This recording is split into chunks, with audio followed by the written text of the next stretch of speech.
Okay guys, holy shit, this fucking week. Have I got a lot to tell you. But before I get into it, everyone seems to want to know about the man that watches the store, or as someone else called him, the Watcher, which is what we started calling him just because it's very fitting. I noticed the Watcher about a month ago. I was outside stocking the garden centre. Yes, that little bastard was running around giggling at me. I tell you, I can't wait till summer when I can try to stock the garden centre before sunset, so I won't have to deal with it. Right now, I don't have much of a choice with the sun deciding that a good time to set is at 4 p.m. Hell, my grandmother stays up later than the sun. I wish we would just get rid of this stupid daylight savings time. I mean, yes, it made sense when we used candles and electricity was being used by Edison to electrocute elephants. But Christ, do we really need it now? Anyway, while I was outside, I was over by the register area, putting away some large vases, when I glanced out into the parking lot. It was there at the far edge of the lot, just outside the reach of the lights. It was a very tall and very large man.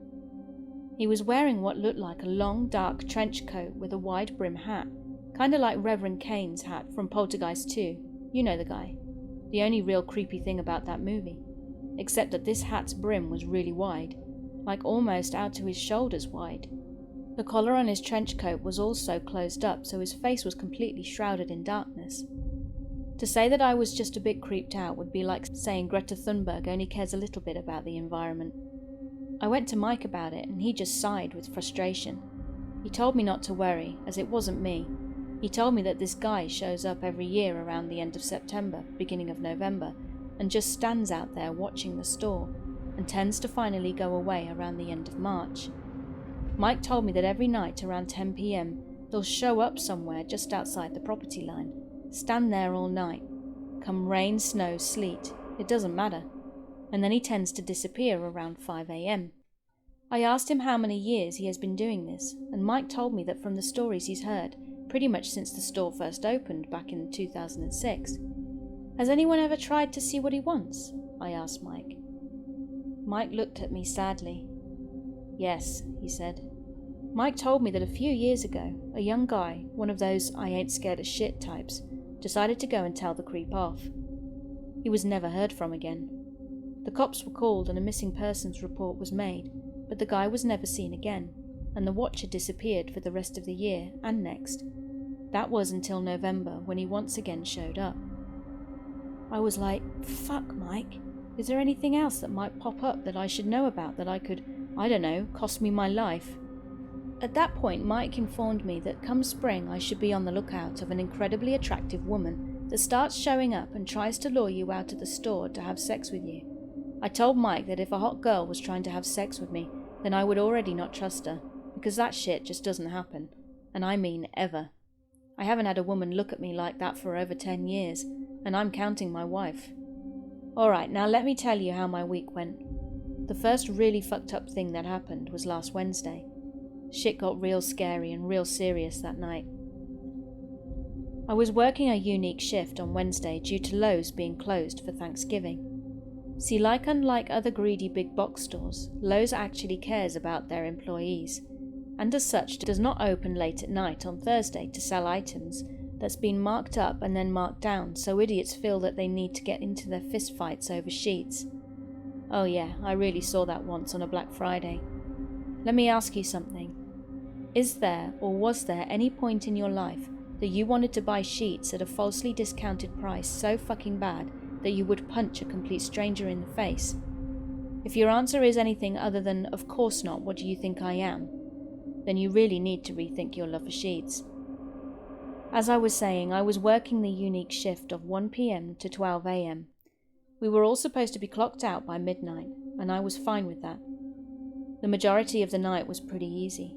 I mean, besides having to deal with customers, but even they seemed to be alright for the most part. It wasn't until 11 that it went south. In the back of the store we have a loading dock, where we keep everything that we unload off trucks that still needs to be placed on racks in the store, or where special request items are stored until the customers can pick them up.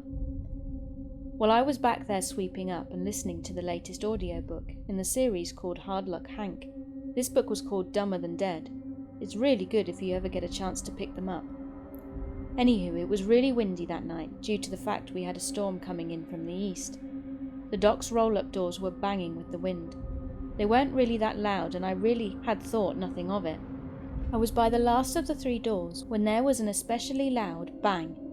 So loud and unexpected that I actually jumped and dropped my broom. I didn't move for a moment, just trying to recover from the surprise. I went to grab my broom when the door banged again. I stood and started to back up. There was another bang, but it came from the middle of the 3 doors. It was at this point that Mike came running into the back. "What was that?" he asked. I just pointed at the doors, a little too shocked to say anything. Then came another bang, then another, louder and harder. "I don't think that's the wind," I said.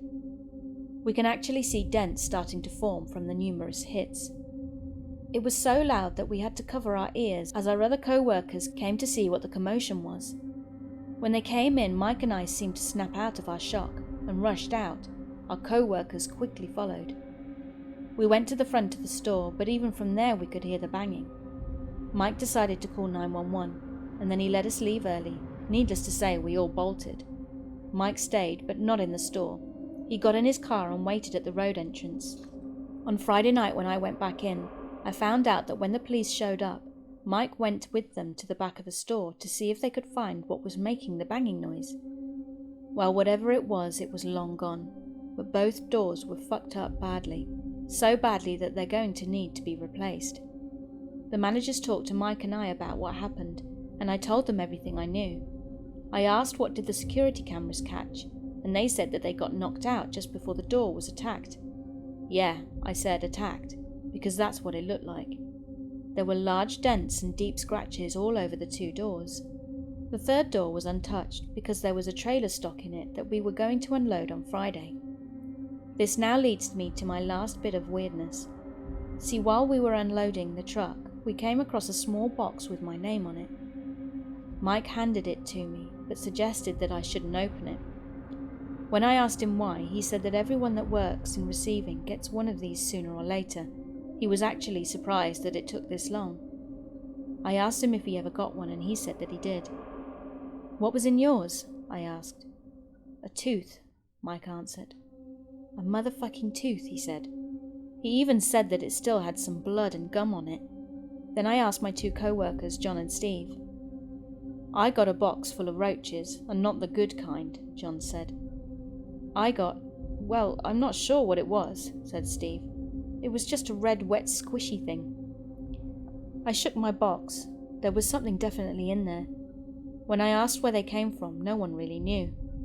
Mike suggested again that I just toss it, but after hearing everyone else's little prizes, I had to know. So with my cutter I slit the tape and opened it. It was a dead bird, a chickadee, I think. John looked into the box. "The hell?" he said. "It moved." He wasn't lying either. I saw it too. Well, the chickadee didn't move. The poor thing was dead, but something inside of it did. I quickly closed the box, grabbed the closest tape, resealed it, and tossed it into the trash compactor, turning it on. So yeah, that was my week, and that's all I have time for right now. Heading to bed so I can forget this week ever happened. I'll keep telling you guys more stories of this crazy store if you want, and always remember, have a Lowe's safe day.